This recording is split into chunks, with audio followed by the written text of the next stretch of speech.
One.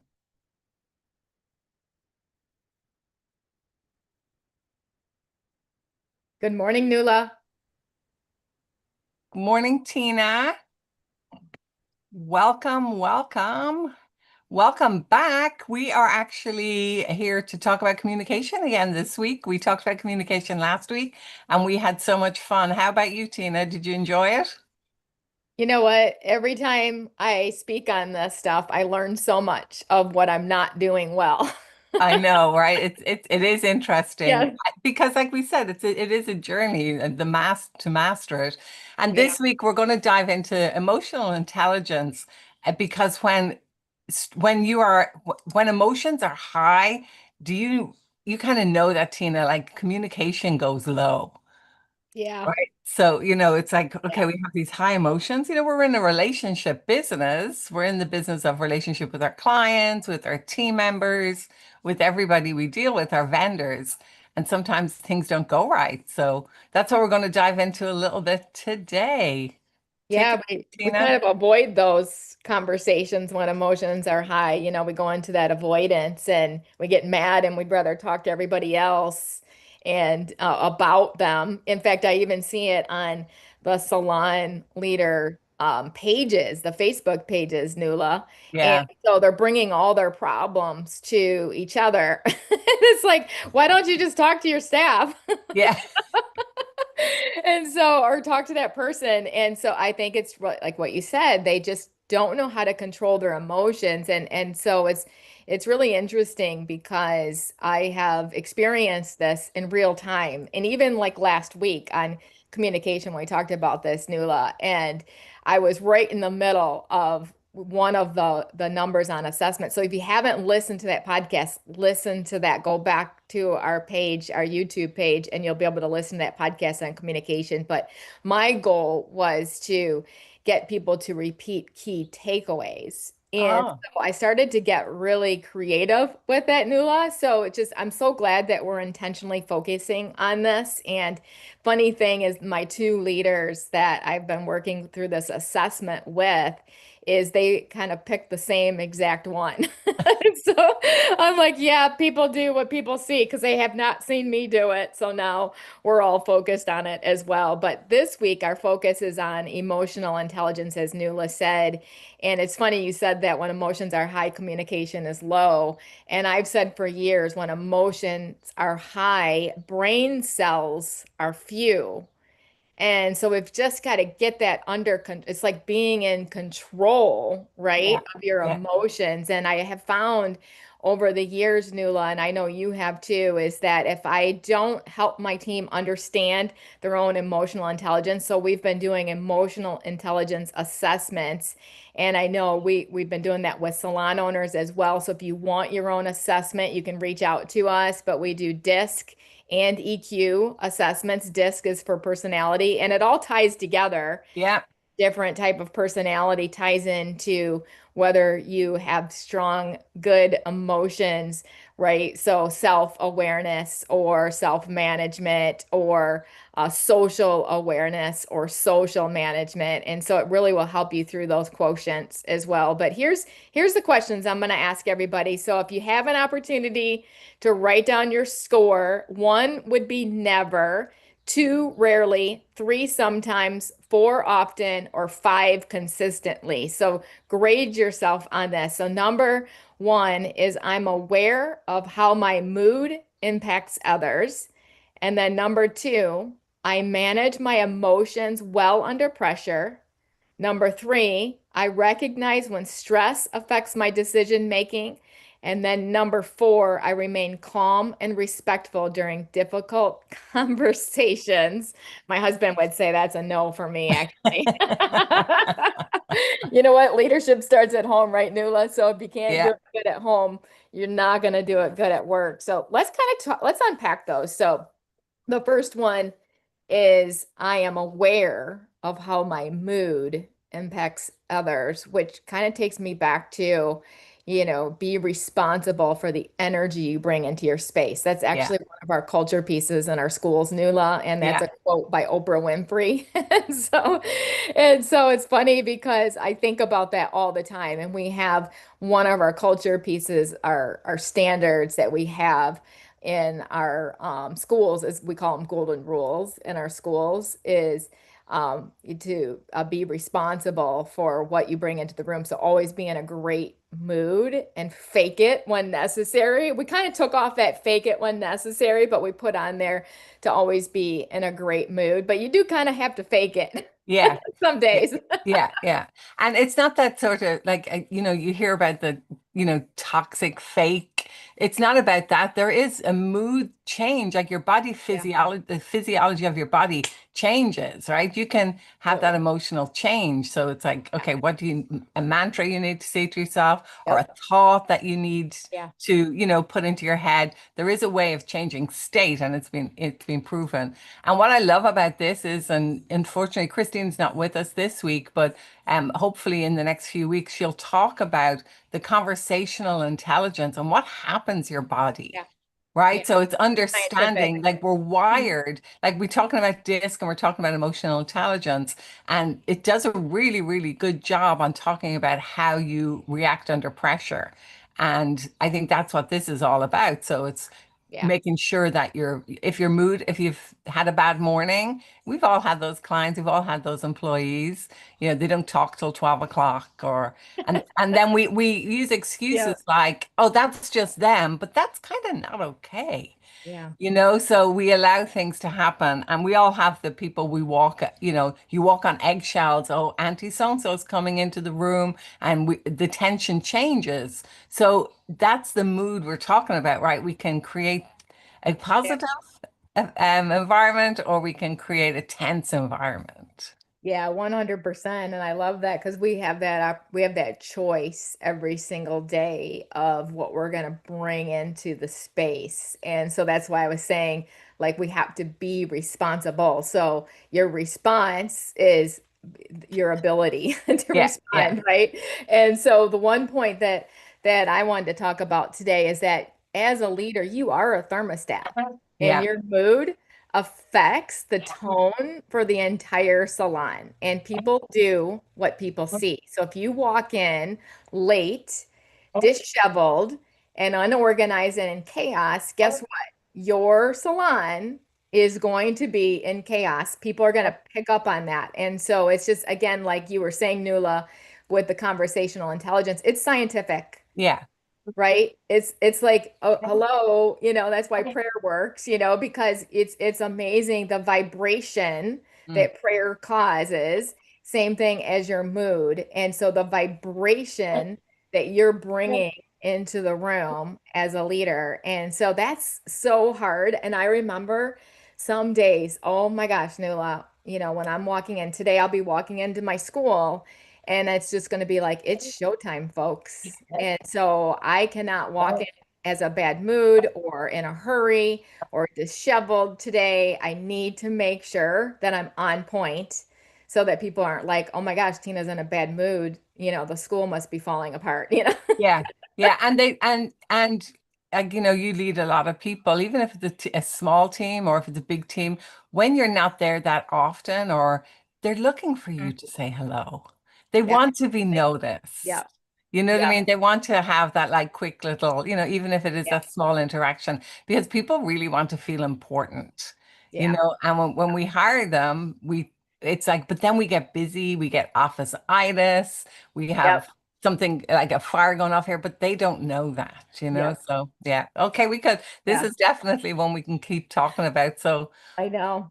Yeah. And number two is I manage my emotions well under pressure. This is a good one, right? yeah, And so it's funny when we were talking earlier that this is real time. And so there was a situation that happened in one of our locations which emotions were high. Like everyone was stirring, this is like four or five of us talking back and forth on text. And emotions were high. And I'm like, okay, everyone, and Sean, he's so funny because he's so good at this. is he said, everyone just needs to stop and breathe. Yeah. And that was so beautiful because that made me think about strong leaders pause before speaking when frustrated or overwhelmed. And he was right. And it's just like, okay, just take a deep breath before you just pause, the power of the pause. And so we've kind of taken on that mantra, Sean and I, and so really helping our leaders and our salons to do the same thing. And I was so excited because then this morning I got a message because I went to bed early last night, so I didn't see the message last night. But one of our leaders already came up with a really great response, even though, her emotions were super high. Again, brain cells were fused, so no one Yeah. could think of a solution.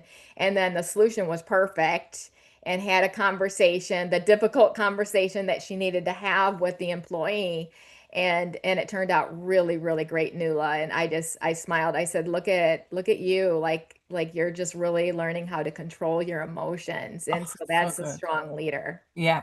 And that's a lesson she learned because when we capture things in text, it is good because after we solve a problem, then we can go back and go, oh my God, I really was feeling that way. Yeah. So, Oh, oh, yeah, she that's, felt so good about herself yeah, that of she solved course. Yeah. the Yeah. problem. And I said, Yeah. you know what? I'm so proud of you because I did not see that solution. And but you did. So Yeah. well done. Yeah. Because emotions, so this is one that we were talking about, emotions that control. Emotional control allows leaders to solve problems instead of creating new ones. And I said to Tina, I want that one because I had the pleasure of meeting with three salon owners recently, and they're kind of a little spent. And after the conversation, we went out for dinner. I felt like I was a therapist. And we were sitting there listening. But their meeting that week, they had it structured. They were angry at their team. Yeah. Right, they were so angry, and it was really anger at themselves that they hadn't addressed situations. And then after we talked, they all texted me separately, like, "Oh my God, we're going to change the structure of the meeting next week. That was so good." Sometimes when we don't have anybody to talk to, and that's why hiring a coach or talking to somebody who's in the same position as you sometimes isn't as good. Like talking to people who've kind of kicked the can down the road a little bit more is Mhm. better because maybe they've been there before. Yeah. So, that's what I had to learn when I got my first coach as well. And they taught me this, that if any change I was going to do in my business was going to affect it in 90 days, don't do it. So Yeah. it had to be beyond 90 days. So because I'd bring in change all the time. And when I was listening to these three leaders, I was thinking of myself because they were going in, they had the evidence. They were like, they were like the lawyers, the judge. Yeah, yeah, yeah. Let's burn them at the stake. You know what I mean? Because we feel righteous, right? But they wanted to make change straight away. And I got them to think into, well, how's that going to affect the team? And they weren't thinking of the team, right? So it's like they were trying to solve these problems, and I could see they were just going to create massive, big new problems. So I was saying that to them that, somebody taught me this like years ago about if it's going to affect your business in 90 days, don't make the change, step back. And it really, really saved me, saved my business, and I know saved my team on a lot of things that I was doing wrong. Because I thought change would solve a problem or, was the solution, but I hadn't really dug deep, because I wasn't aware enough yet as a leader. So that was when my emotions under pressure, I'd change things, not only the flower displays, I'd change retail, I'd change the color line. I made rapid decisions that weren't necessarily good for the business. So that's No. why I know, because we're emotional creatures. A lot of hairdressers are emotional creatures, and we ride high on that emotion. And then it's really important to understand yourself. And that's why these tools are so good. So Um, good. DISC, emotional intelligence. And I Yeah. love that lesson from your leader. I think that's perfect. Yeah, it's that's amazing. It's understanding what your personality style is, and most likely the two salon owners are similar to us, with being a high D, Yeah, and so you move really quickly. very And when quickly. Yeah. you think about it, like 69, 70% of your team is not a high D, And so you're usually a high S, which, keeps them loyal, but the problem is they don't like change. So, so you have to move very slow and make sure that you can get them to buy in Yeah, yeah, first. And so it's the law of the buy-in, right? And so getting them, and so as a leader, you have to get really creative that way of really like persuading, so to speak, like why your point might be the best, but it's like that collaboration. So I'm always trying to persuade our team to different directions. And so, because leaders see more and more before, as John Maxwell says, right? And yeah. so kudos to you, but guess what? Your team does not see that. And so No. it's your job to be able to show them why it's something that needs to happen. And so, which takes me to the next one. I recognize when stress affects my decision making. And this is that what you were talking about. It's that amygdala hijack that Yeah, Christine talks about all the time. And I have to tell you, I get that a lot and I recognize it now. It's a trigger and I'm like, oh, I can almost feel it in my brain, this amygdala hijack that's happening. And I'm like, I cannot make a decision right now. I need to do what Sean says and just breathe because you can get it back under control. It's one of those high cortisol levels, right? yeah, Go yeah, up. And I mean, get your cortisol checked, first of all, ladies, yeah, because that will make a big difference. And so, I put down under pressure, leaders must may become overly controlling, avoiding difficult conversations or act impulsively. And again, I know my personality style, and that's me, is yeah, overly controlling, avoiding those difficult conversations, right? And then acting impulsively, and I'll actually go to someone and kind of build my case against them. yeah. So I've been learning that my mantra, Nuala, for the past, I would say 5 years has been pray, don't say. So Oof, even not even bringing things to my husband because I'm gonna hijack his amygdala, and yeah. he's gonna, and then there's two of us against one. And I'm like, that's not smart either, because I know like he's gonna side with me. Of course, he loves you. He wants to protect you and Yeah. protect you against them, right? Yeah, it's like them. And so, it's amazing when you bring it to prayer, Nuala, how all of a sudden just, it gets settled. It Yeah, it always gets settled. Get your heart calm, just going lovingly with the team member and just have the conversation. Stop avoiding conversations. And I think it goes back to what we talked about last week, Nuala. And it's like not having proactive meetings set up yeah. for one-on-ones so that you can address issues right away and not saying, hey, can you come into my office? Or what's the worst thing Oh, is when a team member says to you that I need to talk to you. And I'm yeah. thinking, oh no, we must not have enough meetings set up that are proactive that they felt comfortable. So now they had to schedule another meeting. Yeah, yeah. That's Like, the worst yikes. feeling. It generally happens at five. Well, I worked in salons that we worked Saturdays, so it generally happened at 5 o'clock on a Saturday, right? Can we Yeah. have a meeting, Nuala? And I'm like, uh-oh. Yeah. Right. Thank, And this person yeah. obviously now, yeah, you're aware, this person obviously had built up anxiety to even ask that Oh, question, yeah. right? Because Because, I didn't build that's, safety. yeah. Yeah, the safety's not there. Yeah, yeah. And Mhm. it's crazy that they think that they have to have it at that time. So that's it. We got to look at that. But for So good. this one, I wanted to talk about important decisions should rarely be made in the heat of the moment Yeah. and or the heat of emotion, right? So definitely learning this, like, the first rule for me was don't make a decision for 24 hours, right? So go home, calm down, but definitely have the conversation with the person in 24 hours. And then I learned, like, I had rhythmic highs and lows, right? So it's like, okay, do I need to make these decisions right now? Can I handle it emotionally?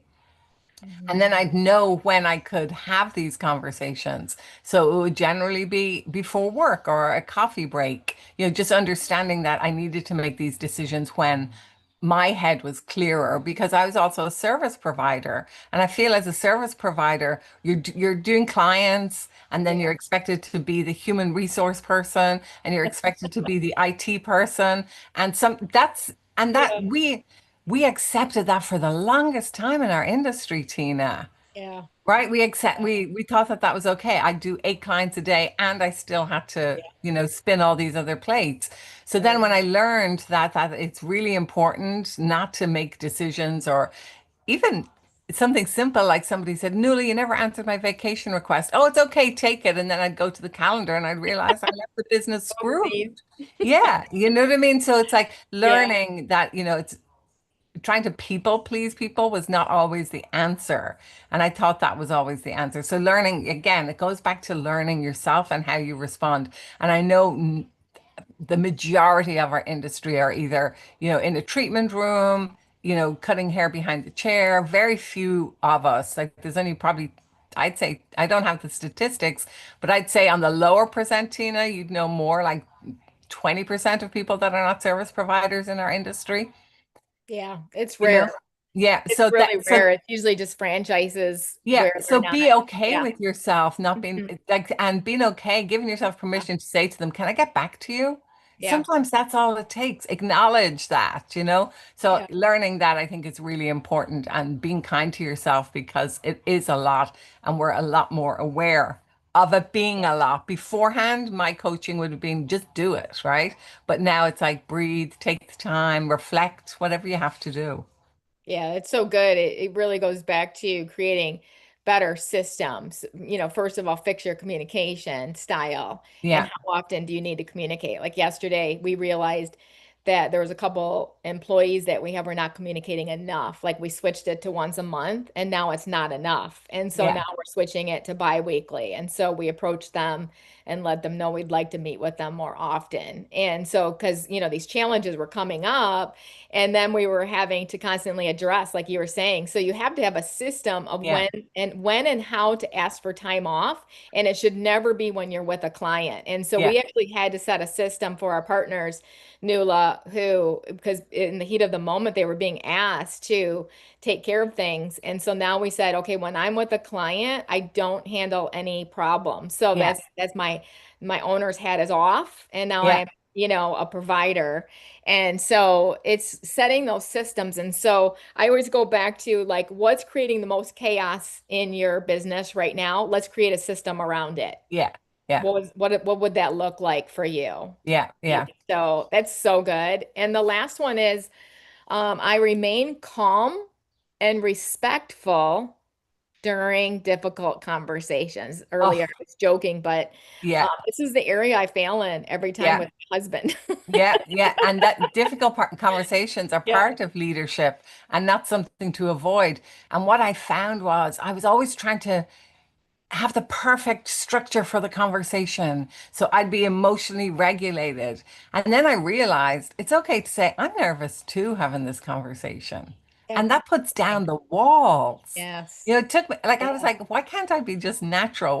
Because I was always like, by the book, and I'd be reading this book. And one book that really, really helped me a lot was Fierce Conversations by Susan Scott.